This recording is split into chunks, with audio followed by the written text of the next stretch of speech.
place you've always been, and you're going round in circles in the world you're living in. And when the tyranny of time's the only truth you've ever known, well then it's time to find a dream to call your own. When the road you're on is rising to your possibility, you can see a new horizon of where you want to be. Well, tomorrow is the promise that belongs to every day. Your life can change forever when your dream leads the way. Well, it's the calling of your life, it's finding your direction. You gotta make a new connection, you gotta find a place to start. Experience the glory of living your own story. It's the calling of your life, it's a journey of the heart.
What would you do right now if you knew you could use your compass to get past any failure? Your compass is your inner sense of direction. It's the road that's guiding you to the fulfillment of your wildest dreams. Your compass is the inner voice and inner vision and intuition and inspirations that are guiding you, prompting you, refining you to your magnificence. It's what allows you to tap into that part of you that you know can do more and be more and give more in the world. Everything that we are seeking outside of us is already inside of us. And all of the answers to every question that we have in life, we have if we go deep within. The greatest journey you can ever take is the journey of self-discovery.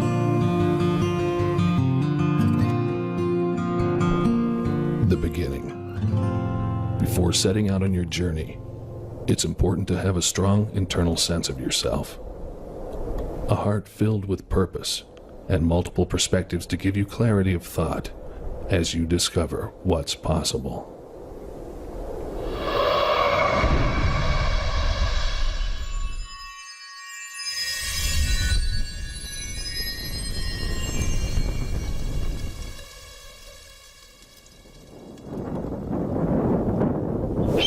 They say the first step's the hardest one. Until you take it, no dream gets done. If you wanna grow, wanna win, you'll never know if you don't begin. You hold the future, it's in your hand. So tell the truth, your heart understands.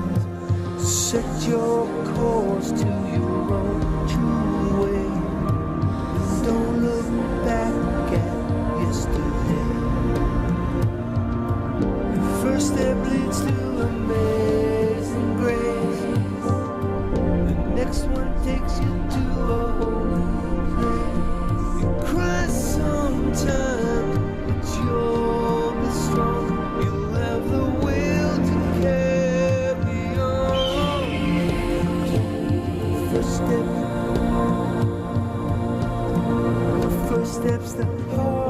lost one.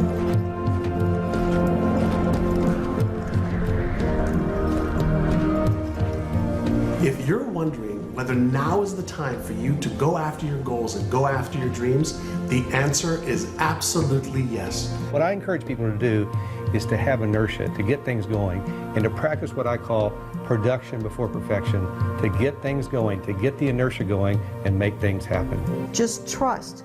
It's time for you. You can't wait for the time to be perfect, because the perfect time will never happen. You don't have to wait till you know more, do more, or be more. Your time is now. And so the ongoing realization is that wow, there's only the now, really. And you're either blurred to it or you're seeing it clearly. And when you're seeing it clearly, you'll find yourself knowing what to do. Do it. Do it. Get in the game. One of the things I talk about all the time is that one step in the right direction is worth 100 years of thinking about it. There's an old saying that goes, timing is everything. I say, there is no right time, only missed opportunities.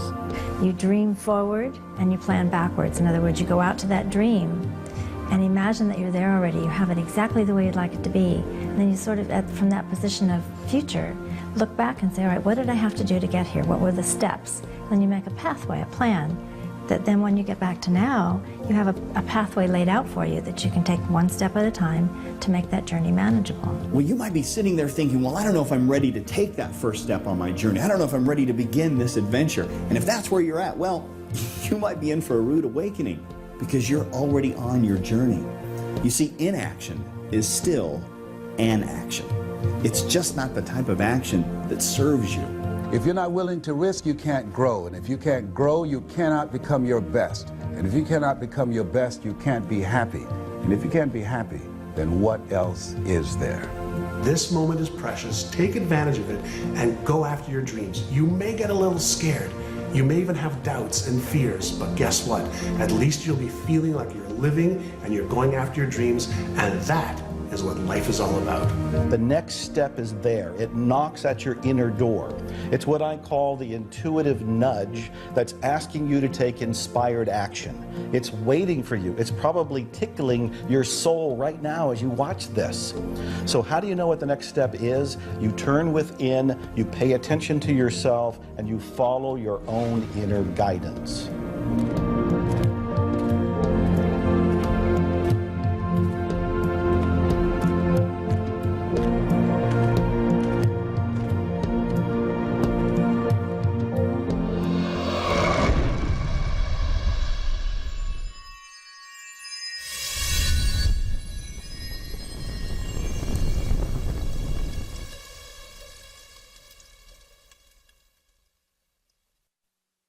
Foundation is very important, because if you don't have a foundation, anything that you build will crumble.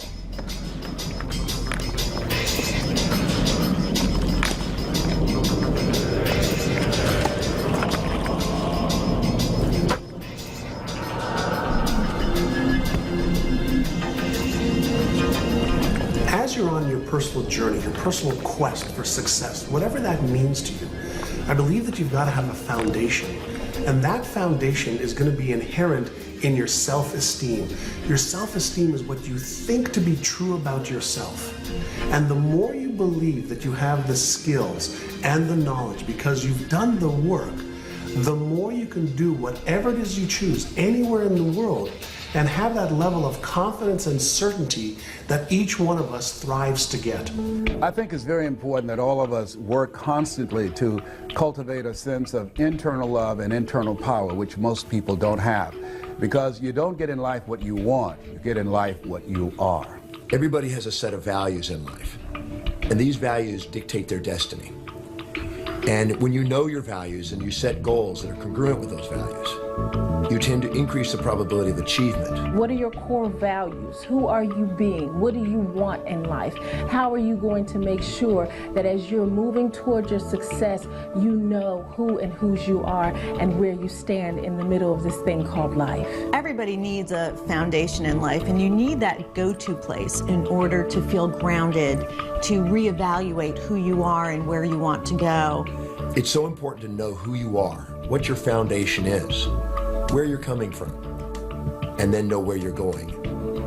This is the foundation that you want to have before you build a great edifice of a life. The biggest single mistake that people make is they think that success should be easy, and they should be able to get it by thinking happy thoughts and rolling their eyes and getting into some get-rich-quick scheme.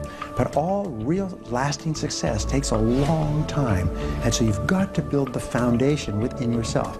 You have to become the kind of person who can enjoy the success that you want to enjoy.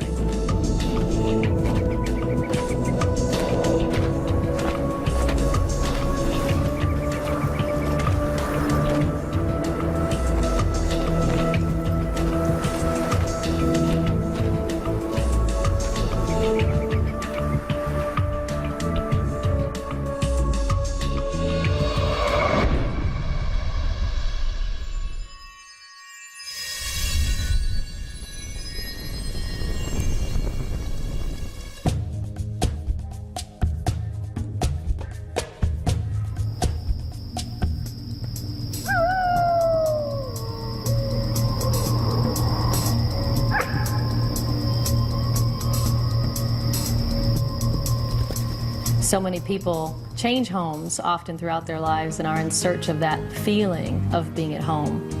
They move, they can never find it. They're never truly at rest. They seek different religions and spirituality, but they can never really find home because they never find contentment. Home can be either that place of environment where you come home to at the end of the day and you want it to be just a safe, comfortable atmosphere, calm, peaceful, energizing, whatever it would represent for you in the real world. And home is also that place of coming home to self. Your home is an important place to start from. It's your springboard, it's your recuperation area, it's your grounding area, and whatever home is for you. Maybe it's your house, maybe it's your community, maybe it's your family, maybe it's your spiritual altar. You have a home you can always come back to and always springboard from again. That's what you can draw from. That strength from home, you'll be able to go out in the world and find your greatness. When we get into our home, we can find a place of security, a safe haven where we can be ourselves in spite of what is going on in the world around us.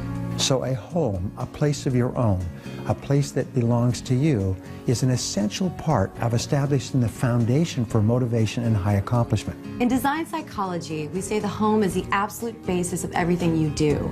Your surroundings absolutely affect how successful you will be and your progress.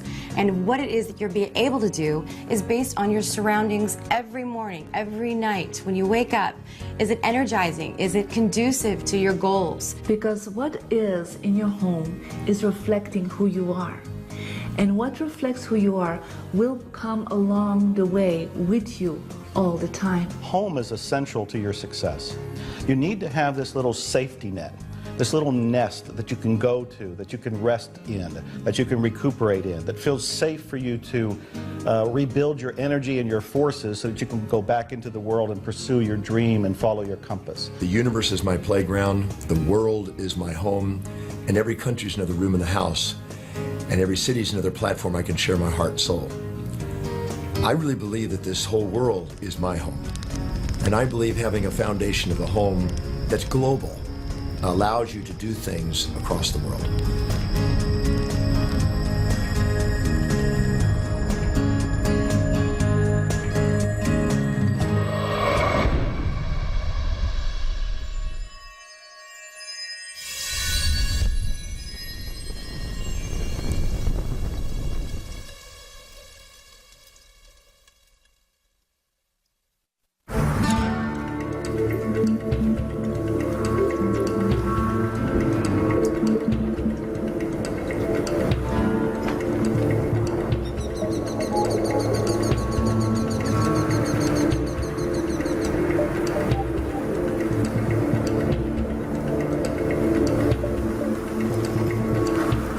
When we talk about having a vision, what we're really talking about is having the absolute clarity and the instruction of what it is we want our brain to focus on. Your vision is your end game. Without it, there can be no direction, nowhere for you to go, nowhere for you to start, nowhere for you to end. Clarity of thought and clarity of the vision is essential.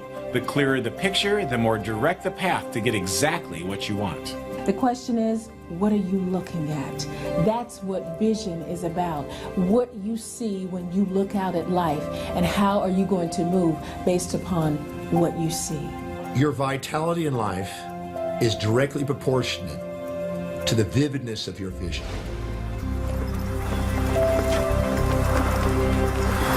Get extremely clear about your vision. Get the most intricate details that you possibly can, right down to how things will look, the feel, the smell, the colors, the motion, whatever detail that you could possibly imagine in your mind first, you can then take action on and make that become a reality. We are giving our brain the instruction of exactly what we want it to find in the physical world. We also put ourselves in a frequency to be able to resonate with anything that matches that vision. Your vision is a dream of what's possible. Your mission is the manifestation of the possible dream through passion.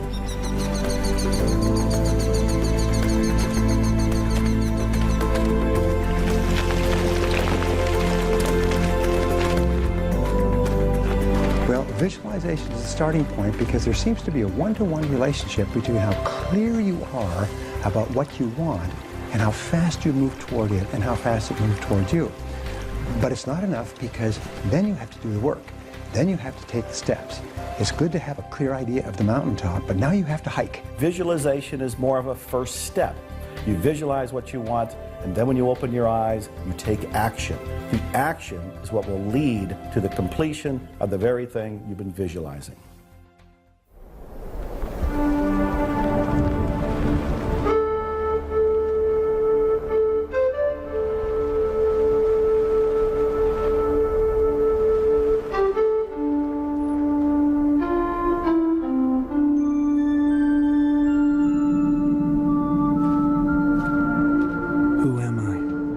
What's my purpose? Why do I feel this way? Once I had answers, now only questions. I move forward, not knowing exactly where I'm going, but in the direction of a fleeting feeling and an idea that I want for myself. The journey of my life has traveled 3 different directions. The directions have been governed by the data of my life, the judgment of my life, and the feeling of my life. My creation led to my confusion because I was born with the last name Gay. And when you go to an all-boys school like Eton College, which is where the princes went to, with the last name Gay, it leads to a certain amount of confusion. Obviously, I had to act out because I wasn't gay. So I had to act out. And so I started to disrespect people. I disrespect girls, I disrespect myself. And the confusion led to the compromise. I was 34 when the journey of my life shifted. I traveled from England to Australia to America. I was brought to the States by Cher, the rock and roll diva, the Oscar winner. She discovered me in Australia as her rock and roll promoter and sponsored me here to take her from cabaret to rock and roll.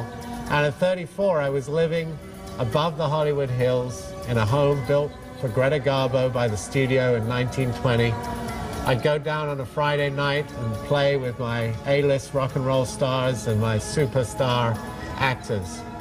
Even though my outside world looked incredibly fabulous, even though I had excess in the outside world, I lived in a world of rock and roll where excess could be accepted, and yet inside I could still have my own demons ran rampant. So things were certainly dawning upon me when I went down to the whiskey bar on a Labor Day when I was 34 years old on Sunset Marquee. I was about to start a weekend of binging that would get me through to Monday, and then I would be excessive in my business life again.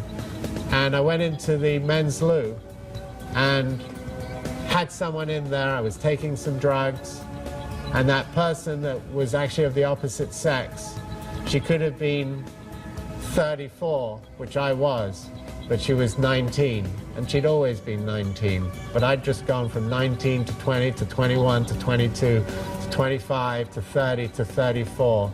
And it just happened that in that moment I looked in the mirror and I saw myself long enough and some light appeared. Something appeared that was of peace. Whatever happened in that room at 34, I came out different. I walked out of the bar. I didn't even say goodbye to my friends. I went back to my home, and in that moment, I gave up those buffers to my feelings. And at 34, my compass to my life changed from the goal line of my life to the learning line of my life. I've learned since 34 that to move into the accurate confession of my own judgment, to allow myself to turn and look at my shadow at every opportunity.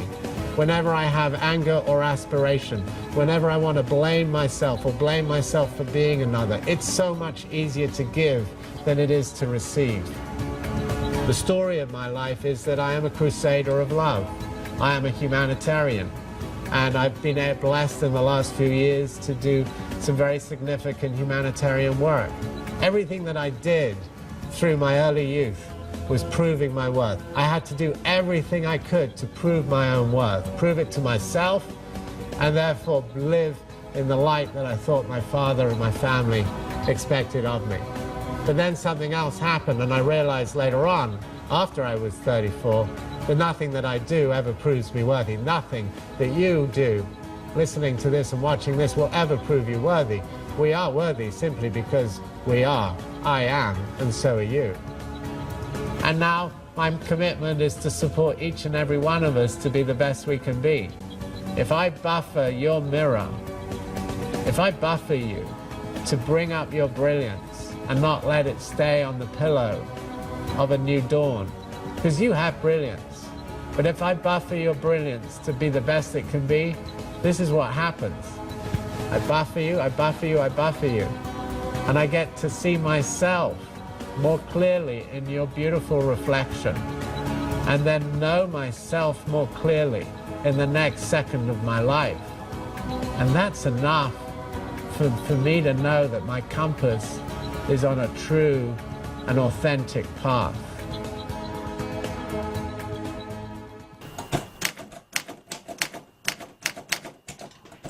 On the road.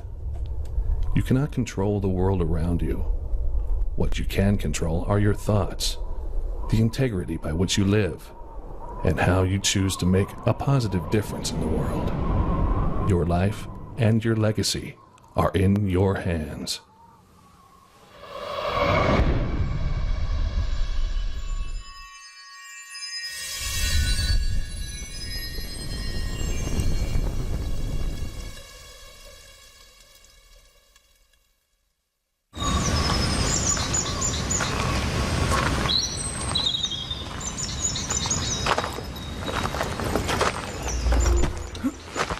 We know when we are living our lives from the inside out, there are things that can happen to us that we cannot control, things that can catch you on the blind side. And it's a place that you go, perhaps as St. Francis talked about, Lord, grant me the serenity to accept the things that I cannot change. I can't change what has happened. The courage to change the things that I can. I can change how I'm going to respond, and the wisdom to know the difference. Most of us are reacting to the outside circumstances, and we're allowing the outside circumstances to control our thinking, our feelings, and our behaviors. Because if we're just automatically reacting to everything that goes on, then we're really tapping into our more animalistic nature, and we're not thinking about what's in our own best interest. If we give ourselves a moment to pause, then we give ourselves think time to be smart and think about what is really the best approach in that situation. Oftentimes in life, the questions that we ask ourselves immediately after a stimulus will determine the quality of the response that we make. The question you have to ask yourself is, how high of a quality response do you want to produce in life? When is the last time that you made a decision in haste and had the optimal outcome that you truly wanted? What I've learned is when something happens, that's this moment. Pause right here and then respond. When you pause, you're able to see with clarity what your choice is. When you respond at that point, you're coming from a higher state of awareness and a higher state of consciousness. So learn to take a deep breath, pause, and then respond rather than react.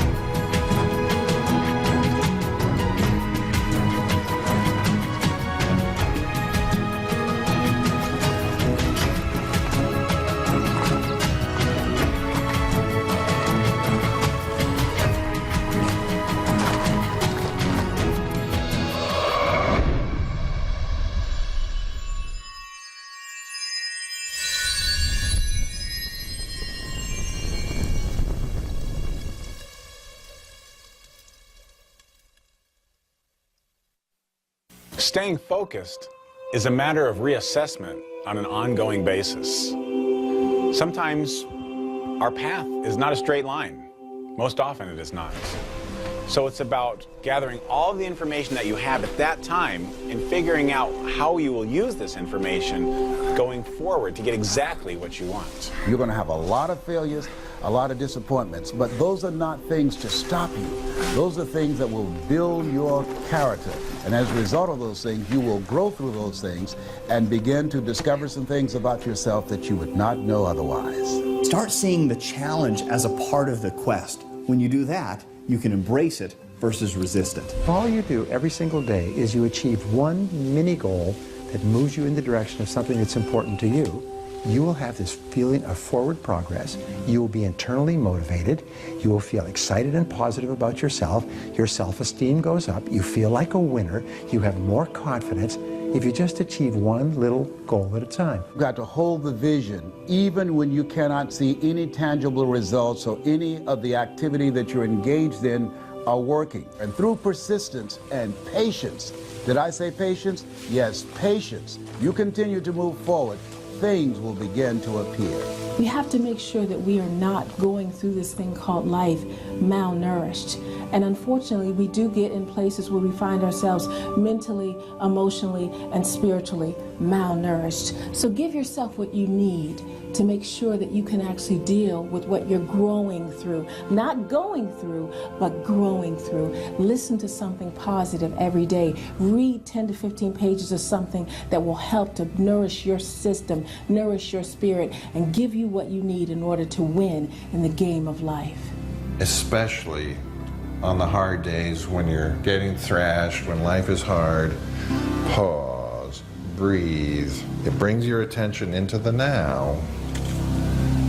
And when your attention is then here in the now, you find yourself knowing, intuitively, viscerally, you find yourself knowing what to do in order to solve the problem that was bugging you. And remember that the date that it is today will never be the same again. Wake up in the morning when things seem slow, look at your calendar, and realize that that day is the last time you'll ever see that day, so make it good. It's very possible that you're being a passenger and not the pilot of your life. And you just have to take control and make that decision to live with intentionality. It's not always going to be easy. In fact, sometimes it's going to be very difficult. It's persistence and desire that gets everybody over that difficult hump.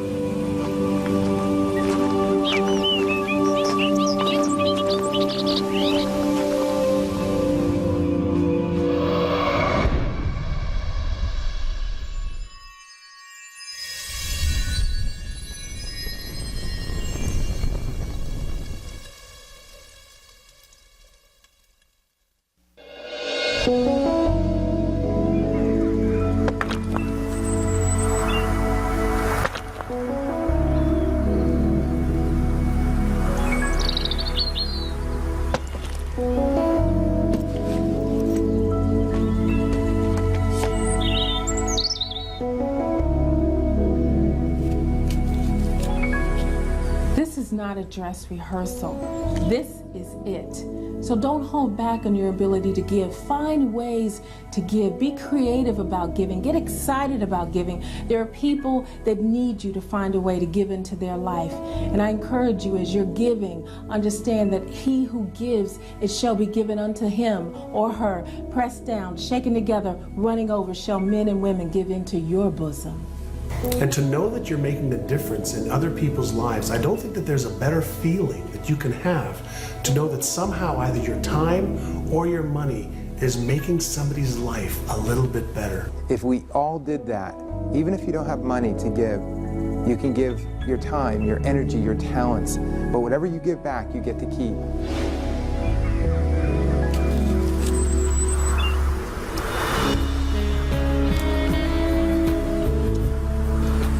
Do you want to feel that your heart is full, that you've actually done something that is beyond you? You need to give back. The times when you're feeling the lowest, the times when you're feeling the most down, that's the time you need to be giving back, because when you give back from there, it creates a sense of abundance. It creates within you a sense that you have more to give. And by having that sense that you have more to give, you start to tap in to that inner resource that allows you to do more, be more, have more, and create more in your own life as well. When you start giving, you become part of a community of givers. You start attracting people like you. And there's nothing better than being part of a community of people that are giving back to the world, because they have a much bigger vision. They are here for changing the world in a big way. And when you give back, it gives us a sense of that connectedness. And it's so important because it allows us to know we're not alone. And I can't stress how important it is to realize that we are all a part of the same quest.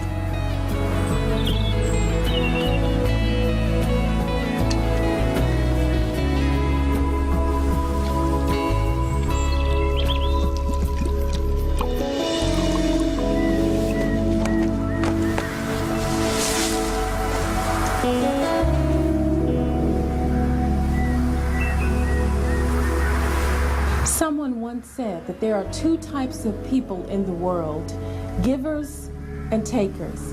The takers sometimes eat better, but the givers always sleep better.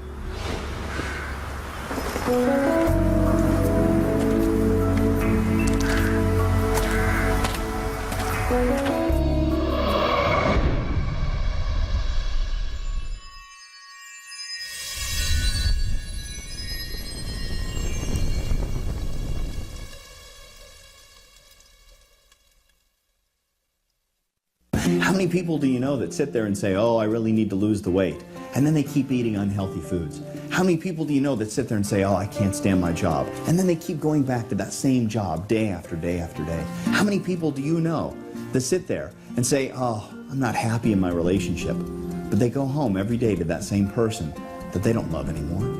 You cannot invest any more in a future that doesn't exist. Life is unpredictable, and you've got to be flexible and versatile and be willing to make the adjustments necessary that will move you in the direction of your goal. And you've got to ask yourself, am I on course?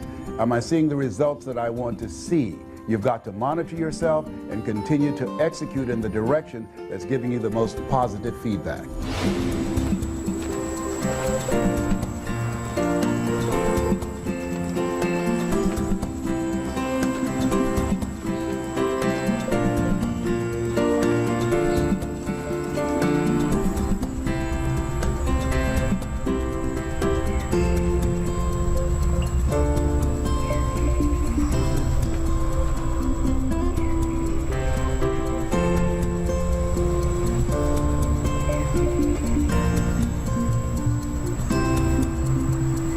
One of the biggest mistakes that people make is heading down the wrong road for far too long. There's no reason for that. Once you realize you're going the wrong way, as quickly as you can, stop and get back on track. It is still a learning experience.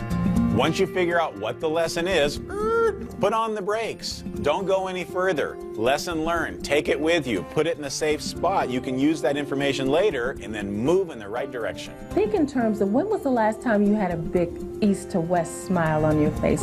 When was the last time you felt joy in your heart? And when was the last time you knew you were on track? And then put together a plan of action of how you can get back to that place. If you're going down the wrong path, do you really want to change? And if you do, step back and say, I want to change. And whether you're going down that path for 1 week, 1 year, or 10 years, you have the right to change. It's your life. One small move in another direction can be right for you and take you from going from stuck to unstuckable. And when you're in that situation, there's no stopping you. It's like going from being stopped to being unstoppable. And when you have that feeling, it's amazingly empowering. So if you feel that you're doing something that is not good for you or is not going to help you with your final destination, be aware, be smart, and make a different choice. It's that simple.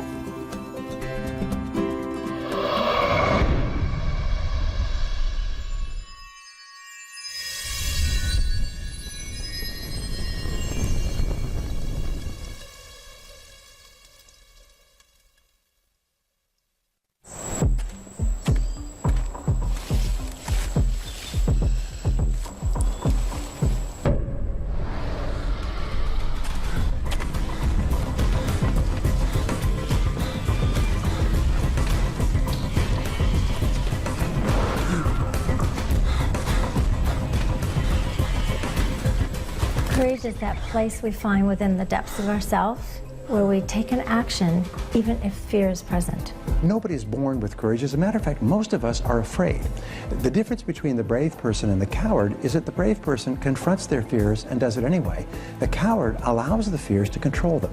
Fear, what is that? False evidence appearing real. We have to find a way to move beyond it and to be unstoppable and to be relentless and know that we can be the courageous beings that we were designed to be. Courage is something deep within that allows you to step forward, step into that greatness, step into the risk, and do it anyway. A big part of courage has to do with one's confidence. If one takes the unknown to the known, you will become more confident. Take the unknown to known by doing research, by gathering information, by reading books, by really pulling information. Every way that you can take the unknown to the known, you'll be more confident, more courageous, more action, more success. You have that spark of greatness in your heart. You have that calling, that pull that is saying, let's take that difficult path. Let's hit that summit. Let's take that adversity and let's meet it with full force and with courage. And when you start to feel courage, it seems like the universe supports you with that and gives you more. Gives you more energy to accomplish the things that you want to accomplish. What are you doing right now that's scary? You're not scaring yourself. You're not stretching yourself. You're not empowering yourself. You're staying safe. And as far as I'm concerned, if the fear isn't great enough, then the goal probably isn't big enough. So even if you're afraid, take that first step. I promise you won't regret it.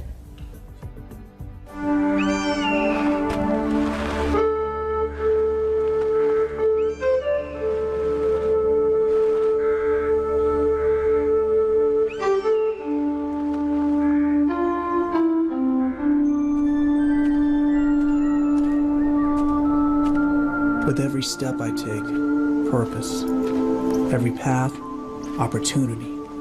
Every failure, confidence. When I didn't think there would be a tomorrow, there was. I am still learning. I was born in Hong Kong, second daughter of a very traditional Chinese family, which if you know anything about traditional Chinese families, that's a very bad positioning. My parents were not, especially my mother, was not very happy to get a second daughter. In fact, to put it mildly, she was rather upset about it to the point that she left me in the hospital for the first 3 days. My birth was followed by the birth of 3 boys, so it really cemented my position as being very unwanted. And from there, I really experienced what one would call being an abused, neglected child. From there, I was blessed to have a grandfather who gave me my name, Hey Li. With that name, I knew that somebody really cared about me and thought I was worth something, that I was going to be destined to be something great. So with that in my internal makeup, I was able to circumvent and escape some of the mental abuse and physical abuse I was experiencing. And life was pretty tough, but not as tough as what I found out at age 11 that my classmate Rebecca had. She and her family of 5 total lived in a room and shared a kitchen and bathroom with 2 more families, and they didn't even have enough to eat. I realized that there were people in life in even much worse shape than I was, and I wanted to make a difference in their lives because it didn't seem fair, it didn't seem just that with 2 working parents that they couldn't feed and clothe the family properly.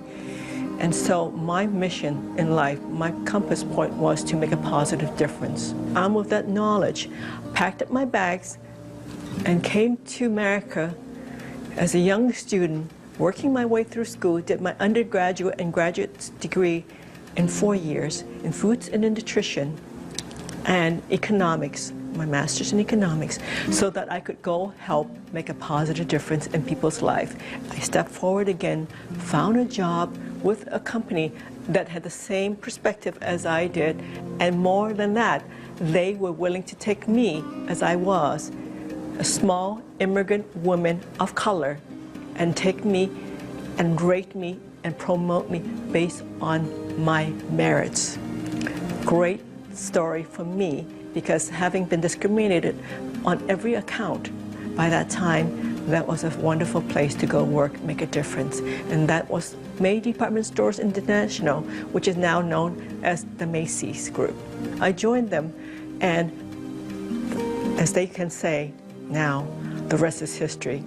I went from there, Vice President of Nike, President of Reebok Apparel Products and Retail Group, and CEO of Veda. And leaving all that to start my own foundation, because I never forgot whether when I was working as a corporate individual or as a personal life, that my purpose, my compass, was to make a positive difference.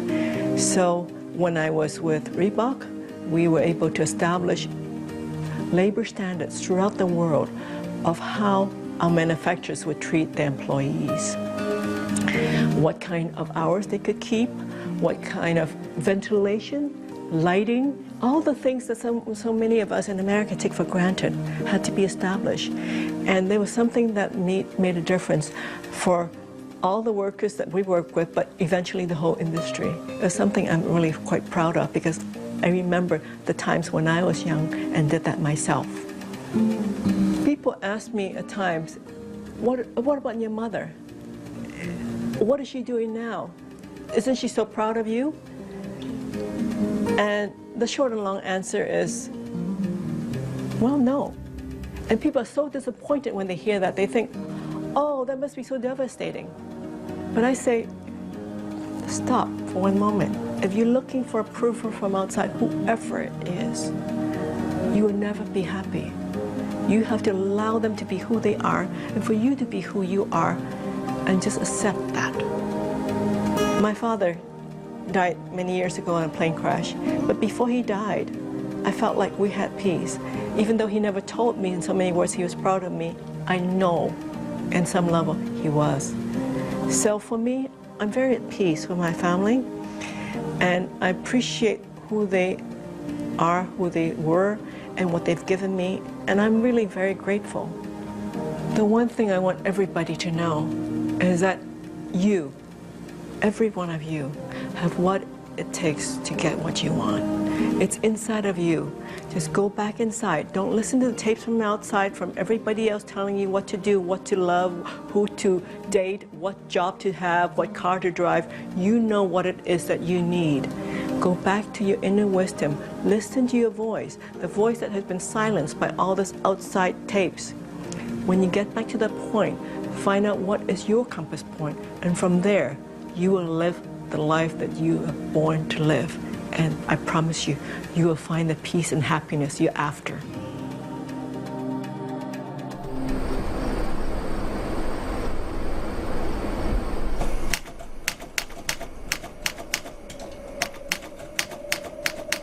The journey within. Perhaps the greatest journey you can take is the journey into the hidden treasures of your mind and the eternal wisdom of your heart.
The greatest breakthrough discovery in human potential is that you become what you think about most of the time. The second greatest discovery is that you become what you say to yourself most of the time as well.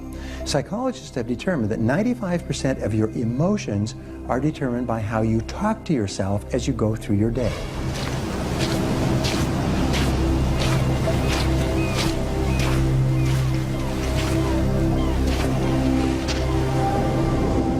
What am I going to do?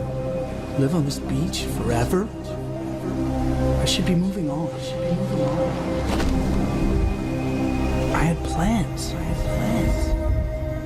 If only I was smarter, better. You're never gonna make it. You're not good enough. You're never gonna make it. I should just give up. You're not smart. Give up. You're not good enough. What we say to ourselves has a huge impact on our success. And I ask you to really think about how aware are you of your own self-talk? Are you encouraging you to go forward? Or are you discouraging yourself? We all have a problem with negative self-talk. One of the ways to alleviate that problem is that when you hear disempowering voices come through your head, simply say thank you for sharing and put your attention on a much more empowering thought form. MIT did a study, and the study indicated if I tell you you can't do something, someone else has to come along 17 times to say you can do it, you can do it, you can do it, to overcome that one time. That's why we have to really train our minds to serve us, because we have a mind, but most people go through life allowing their mind to rule them. So pay attention to how you speak to yourself throughout the day. And when you find yourself saying negative thoughts, turn it around and say things like, I'm strong, I'm confident, I'm unstoppable. That will move you much closer towards the direction of your compass. Because it's so easy to get caught up in self-attacking negative thoughts. I mean, our brains are really good at that. So sometimes a positive affirmation can help us to feel better. And I think that's really the key. Affirmations are a great tool to help you reprogram your mind, to help you reprogram the subconscious mind, which is responsible for what you think about yourself, what you think about, and what you do. You're never gonna make it. You're not good enough. You're never gonna make it. You should just give up. You're not smart enough. Give up. You're not good enough. No. I won't give up. I will carry on. I am strong. I am smart.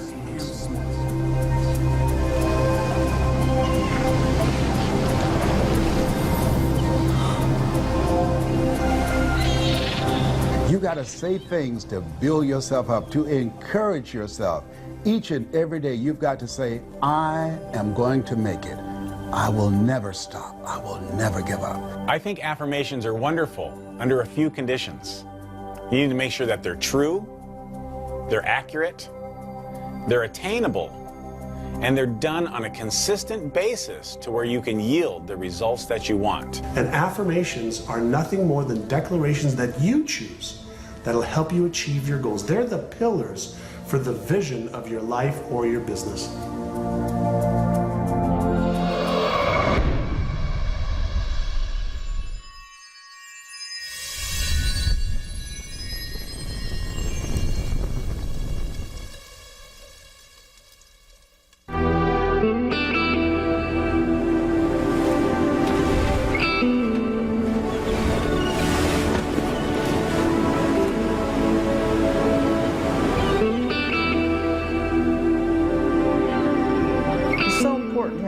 Compass, because when you have your own compass, it's being true to who you really are. There have been times where somebody has tried to follow in the path of somebody else, maybe a father, a grandfather, a mentor, and they found that it was like putting a square peg in a round hole. It just didn't fit. There's something that we're meant to give to the world that only we can really know if we just plug into ourselves and somehow plug into an intuition or inner drive. No one else can tell you who you should be in the world. It's just not the way our minds and bodies are meant to work. You need to look deep inside you, because the things that truly will allow you to grow and to get to your greatness all come from within you. You got to go inside and find those things. Let them come out. Only you know exactly what you want in your life and how you want to get it.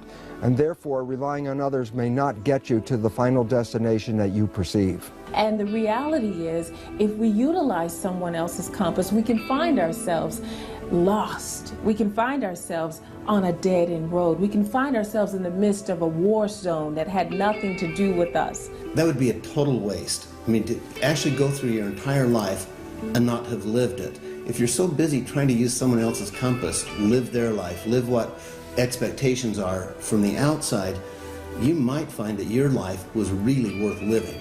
You have to follow your own inner compass because that's the piece of the puzzle that helps make the whole world come together. I have my piece of the puzzle, you have your piece of the puzzle. They're different, but when we put them together, it makes this beautiful whole that can't be done unless you follow your own inner compass.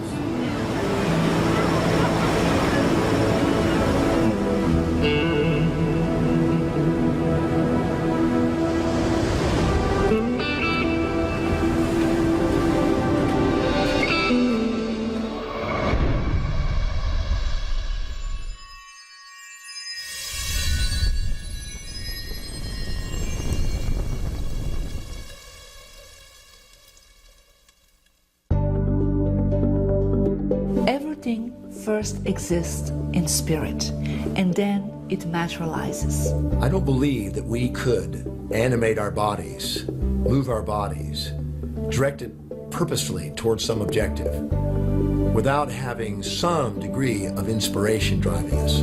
Every second, 10 million of my cells are dying off, and 10 million new ones are being created. Every second, 100,000 reactions are happening in every cell of my body. That's 10,000 quadrillion things happening in my body without me thinking about it. That's the spiritual side of my being. That's the intelligence that gives me and you life.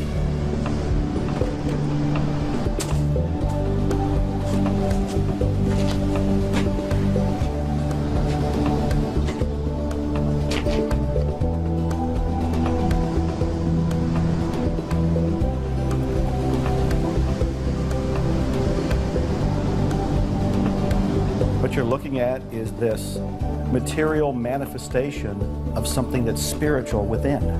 The spiritual and the material are two sides of the same coin. Everything that you see out there in many ways is an illusion because it looks like it's real, but it's really spirit which has taken form in a concrete way. Listen, we can't control everything that happens in our lives, but with spirituality, sometimes we get a sense that sometimes things don't always happen in our time frame, in the way that we want to have happen, but it doesn't mean that it won't happen for us. So being in touch with a spiritualism helps give perspective that it's not only about us, that there is a bigger picture out there, and I really think it helps us with achieving our overall goals. Spirituality reveals that we are connected to everything that exists on this planet. We're not isolated individuals, but part of a larger whole, a larger part called humanity. When you realize it's all spiritual, life becomes a game. It becomes something that's much more playful. The stress is removed. You still go for things, you still have bumps in the road, but you realize that it's a spiritual journey. And I don't think that you can learn it or discover it for you until you're ready. And no one can force it on you. No one can make you want to learn it. But when you embrace the concepts and you embrace the idea, you will become more of a whole person than you ever imagined you could possibly be. But once you get connected to the spiritual part of yourself, the spiritual part of your being, you understand that you do not have to look at the circumstances and the situations in your life and feel as if that's it. Understanding that you are a spiritual being who has come here to have a human experience.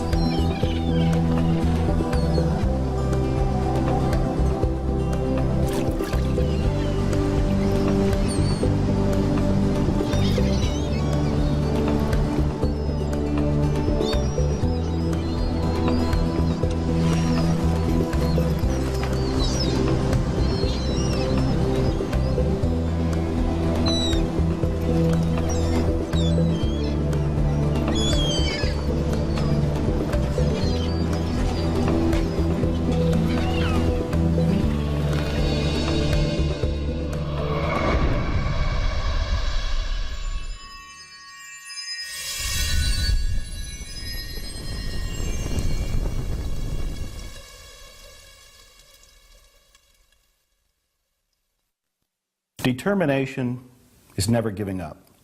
No matter what happens, no matter what the bumps are, you keep going. You take a deep breath, you look within, you realize that you can achieve anything.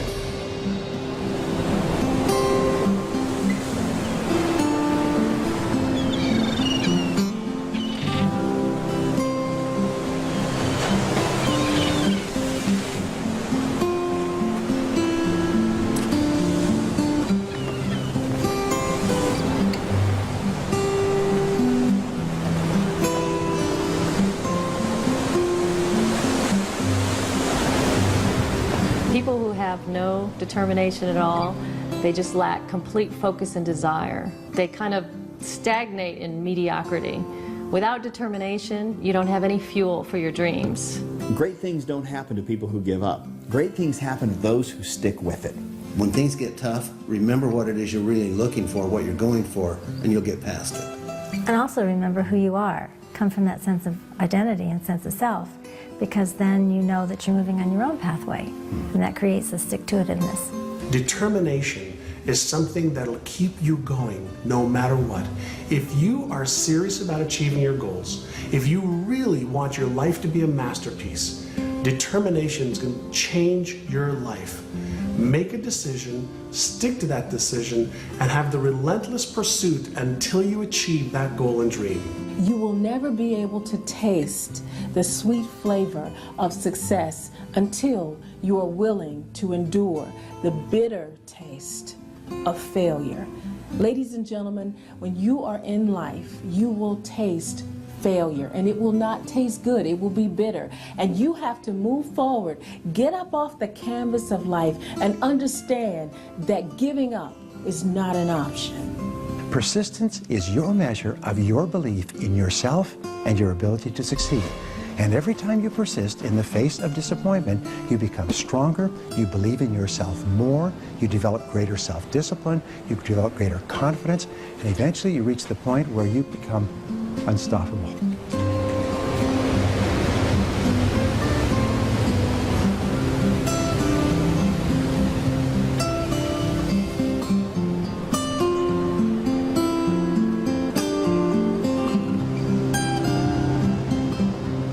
Nobody has to get you up in the morning to do what's truly most important to you. But you'll have to get somebody to motivate you to do the things that aren't. If you want to have an empowered will, a determination that's undefeatable, make sure you set goals that are truly yours, from your highest values that inspire you, that you can't wait up to get up in the morning to go live.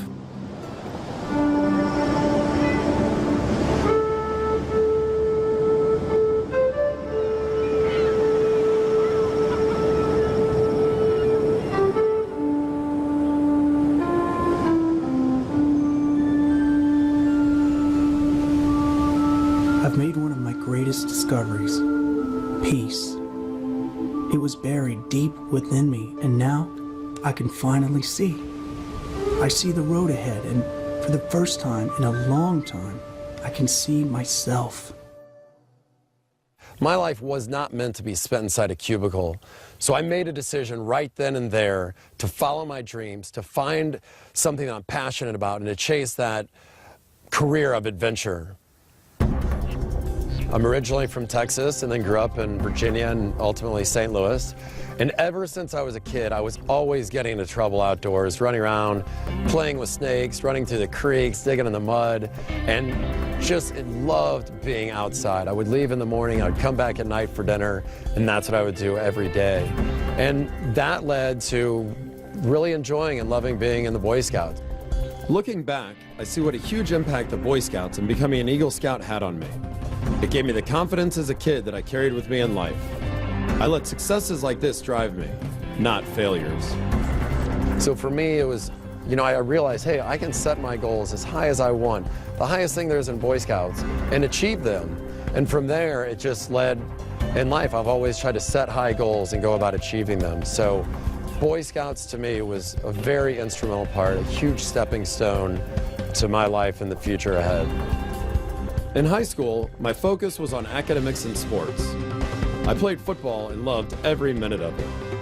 Then, when it was time to go to college, I decided to narrow that focus and major in business because I thought that would give me the most options outside of school. After graduating college from SMU with my 2 degrees, I decided to pursue a career in the internet industry. The internet was booming, it was so exciting, there was so much going on, and I thought it was the next stepping stone for me because I love the outdoors, I love adventure and all the challenges that come with that.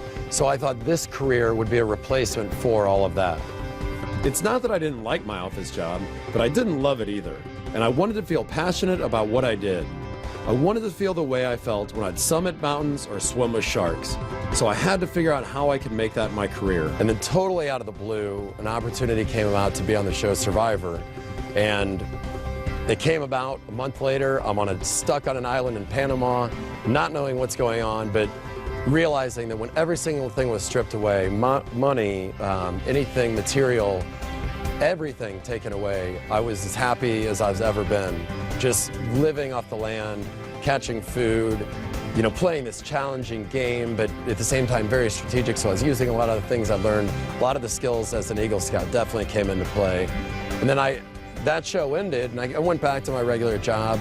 Then I really started thinking, my biggest passions in life are outdoors, adventure activities, and challenges for myself, both physically and mentally. My compass really moved me. When I got back from Survivor, I went back to my job, and while I was happy in my job, I was being challenged, and it was a great career path that I was on.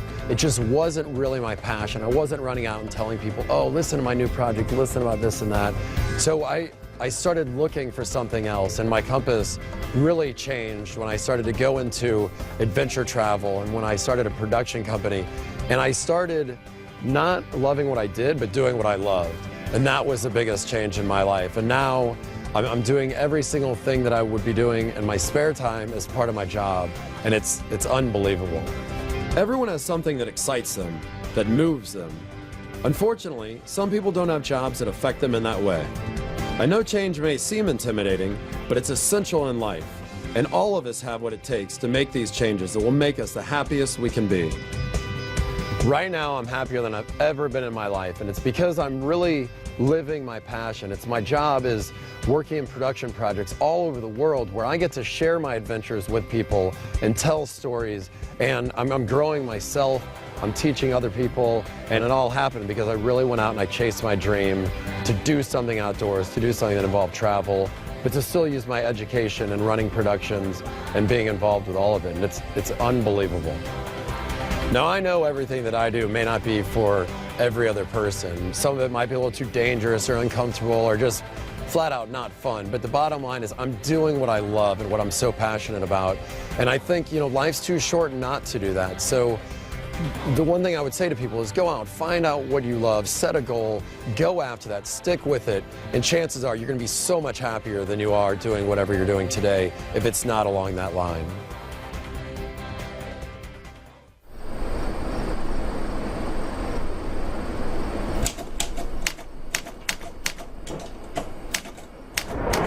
Tomorrow. Life is unpredictable. You don't know what tomorrow will bring, so embrace the future with valor and continue to blaze your own extraordinary path.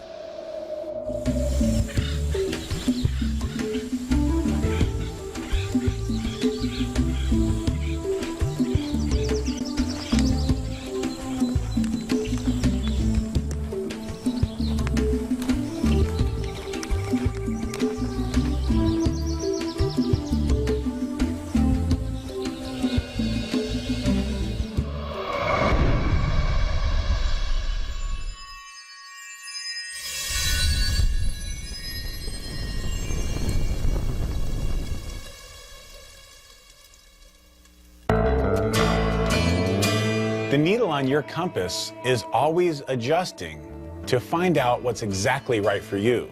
What's important is that you need to do your part, and that is to watch, to learn, to listen, to hear, to pay attention, and to take that advice that you get from inside to guide you in exactly the right direction.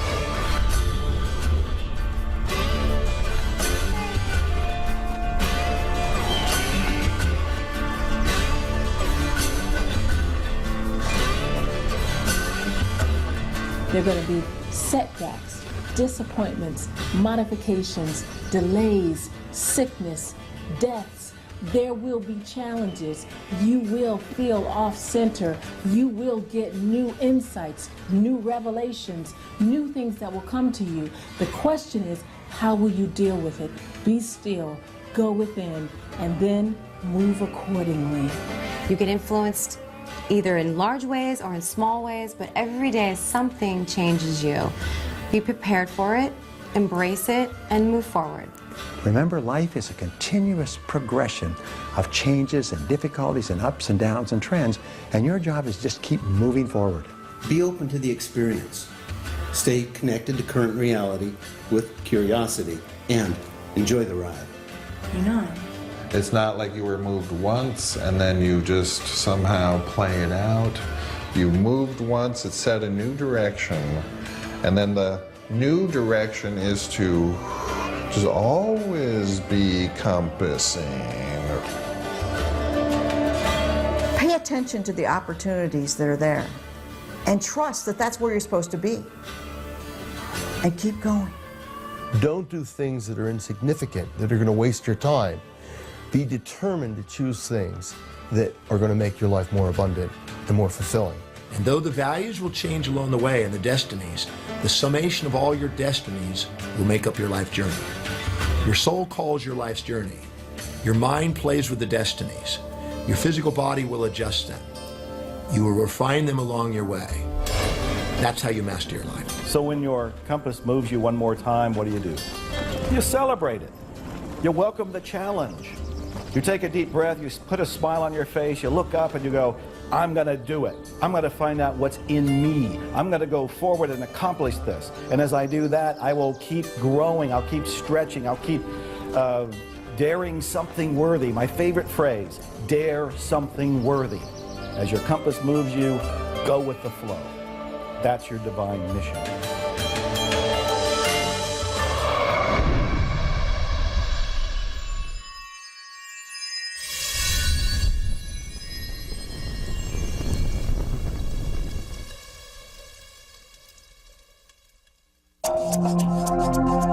Gratitude is one of the most important emotions that we can hold in our life because it recognizes that we are living in harmony with the universe and accepting what the universe has to offer.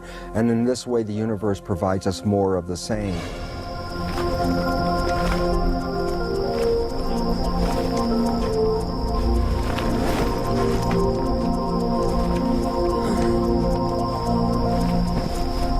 Gratitude is essential because gratitude is synonymous with appreciation.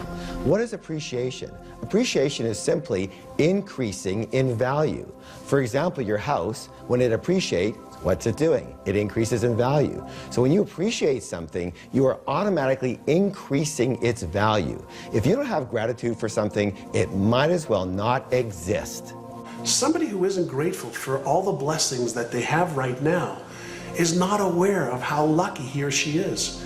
And so when you take the time, when you take just a few moments to think about one little thing that you're grateful for, a flower, being able to breathe, being alive, that is magic in itself. And that is really the beauty of creation. That's the beauty of our lives. It was Henry James who said that nothing of the senses can satisfy the soul. The only thing that can satisfy the soul is thank you, I love you.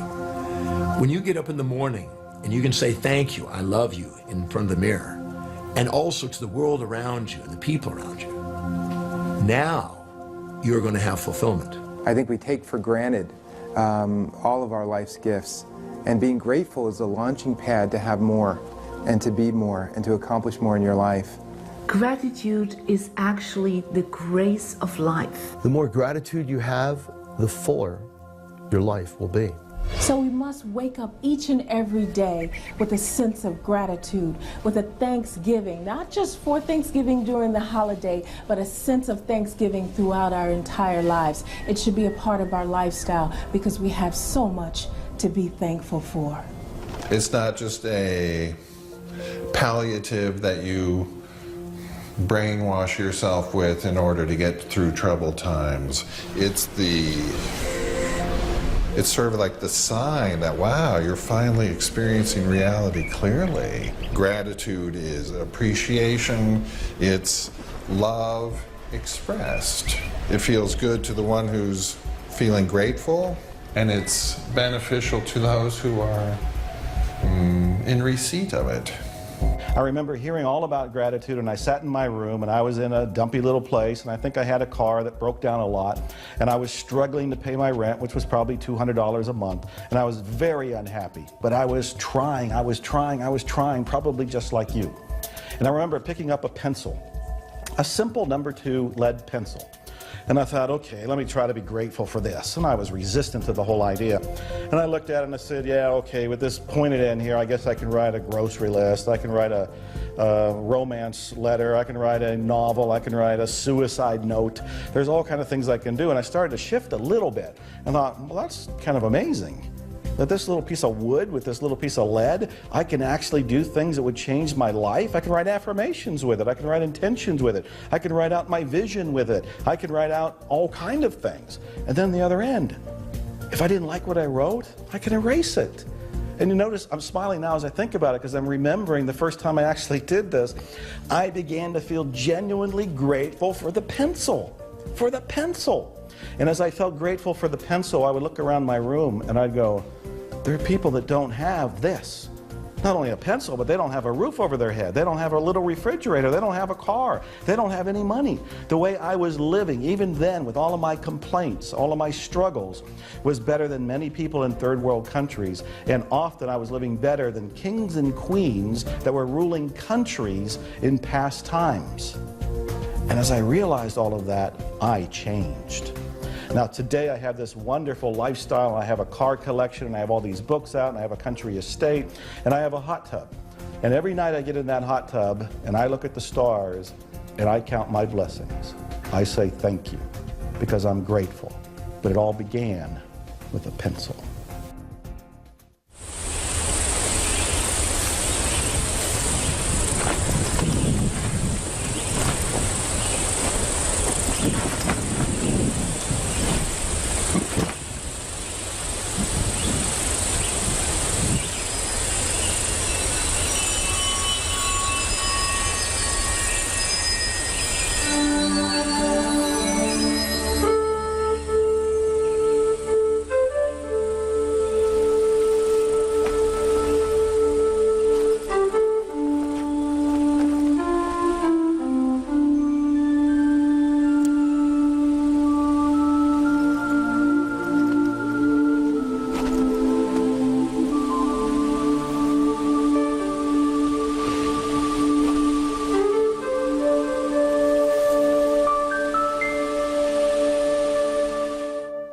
In April of 2005, I woke up in the morning with what I thought was a bad case of the flu, and Carol, who was just my girlfriend then, insisted that I go to the hospital, and I went to the hospital, and they didn't know what was wrong with me, and when I woke up 3 weeks later, I was in a different hospital and had no hands and no feet.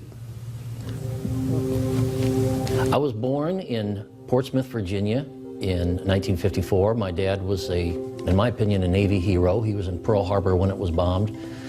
And I was raised the first 3 years of my life in Washington, D.C., moved to Chicago when my dad was stationed in the Navy base, the Great Lakes Navy base. And then because of the health of my mother, who was a rheumatoid arthritic, we moved to Arizona in 1959 to keep her on her feet, and she stayed on her feet for another 30 years after that, so that was a good choice.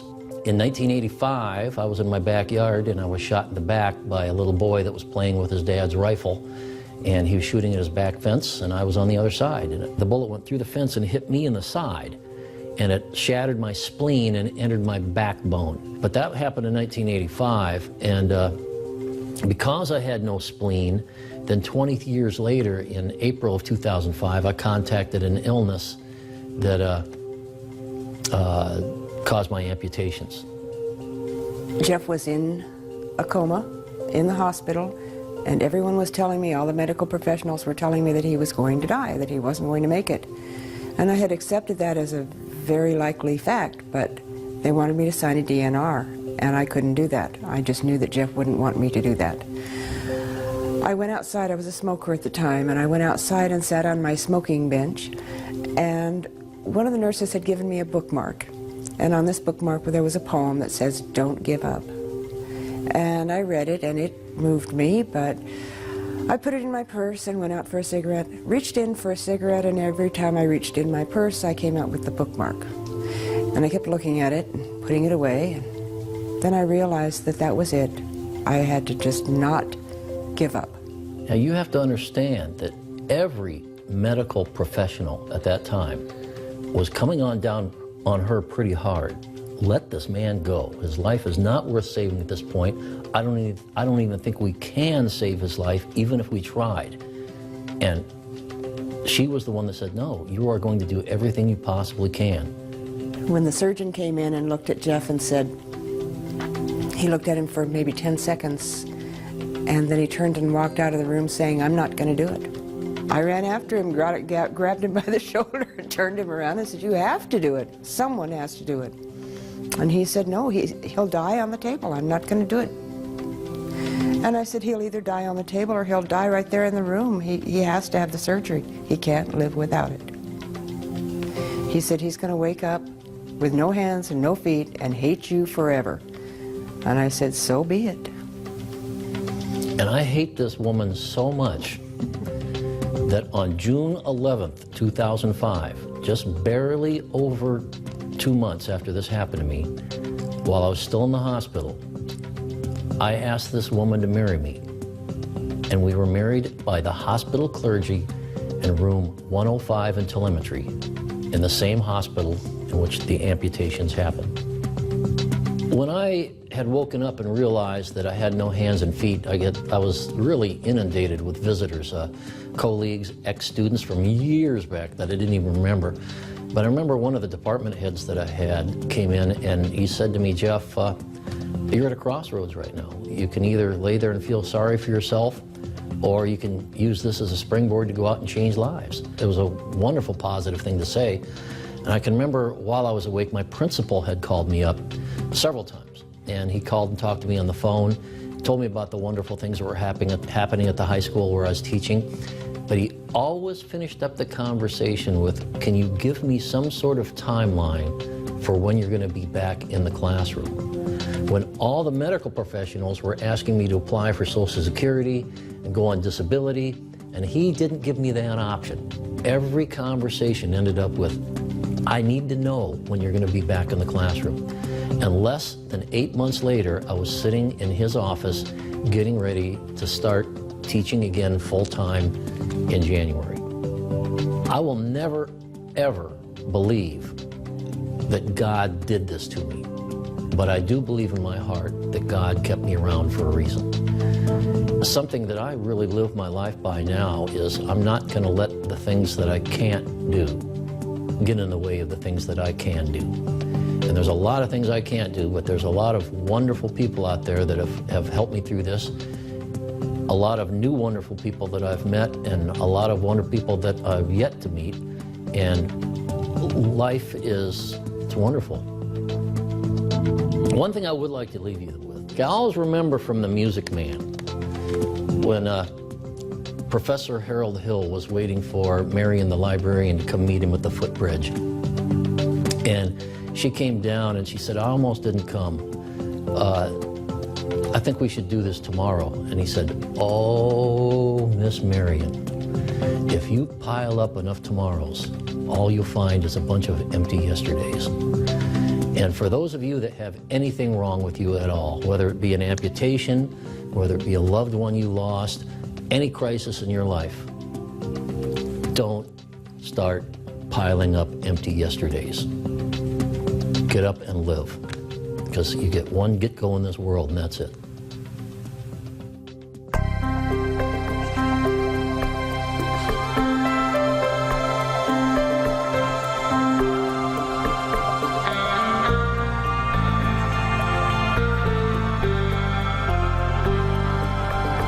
There's a reason why a lot of times we find ourselves having the same New Year's resolution year in and year out. And that is because until you get a new you, you will never have a new year. I'll repeat that. Until you get a new you will never have a new year. So I encourage people to get in tune with themselves and to find a way to get to that great self that they know is buried down deep inside of them. And it takes time. It's a process. It doesn't happen overnight. The reality is we live in a society where we're standing in front of the microwave patting our feet and we want everything like yesterday. But success is a process. So be patient and know that your time will come. What would you do if you knew you couldn't fail? That's when you use your compass. That's when you trust that your compass is there to guide you and you go for it. It is extremely powerful to set your own compass. Be true to your own highest values.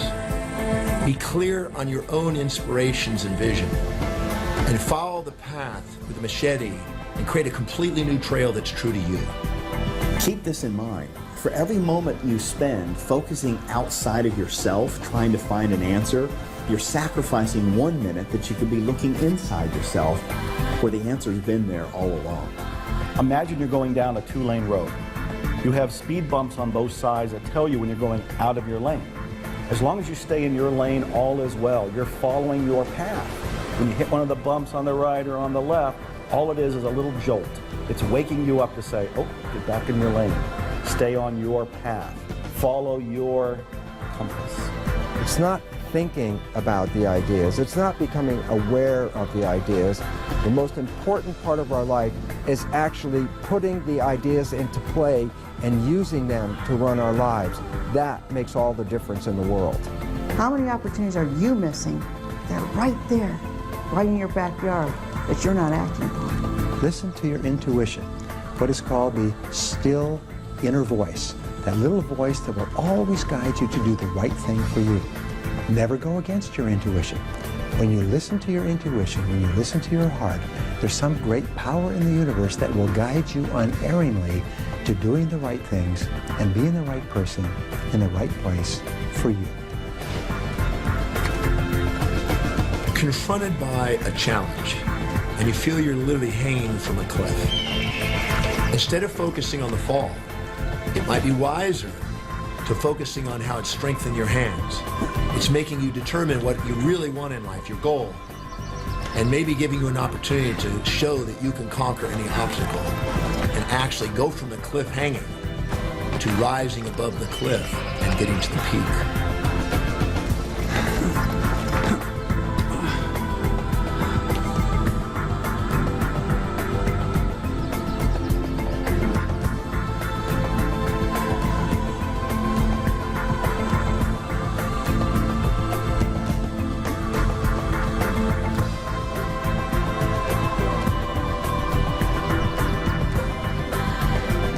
Life is alive. And when you get into the flow of the movement, it'll feel like you come to life. It'll feel like you come to life once again. So remember, every time the sun touches your face, you can understand and know that you are special.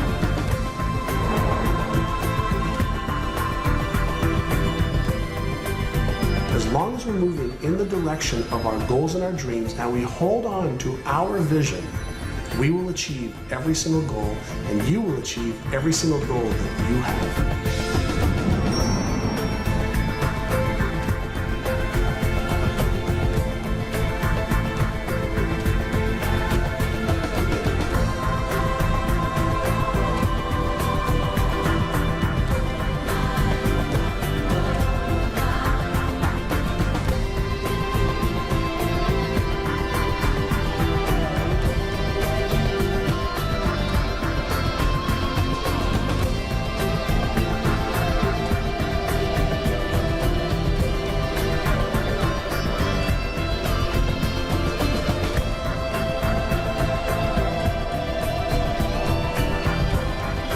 The sun rises over a new world. We still hurt sometimes. We still cry sometimes. But we carry on. We feel, we see, we talk, we live. I am strong. I am confident. I am here. I am ready. When the end comes for you, let it find you conquering a new mountain, not sliding down an old one. Many people die at age 25 and don't get buried until they're 65. Your life has value. Decide with the compass of your life that you're going to make a mark, that you're going to live your life in such a way that long after you're gone, buried in your grave, the impact of your life will continue to show up long after you're gone.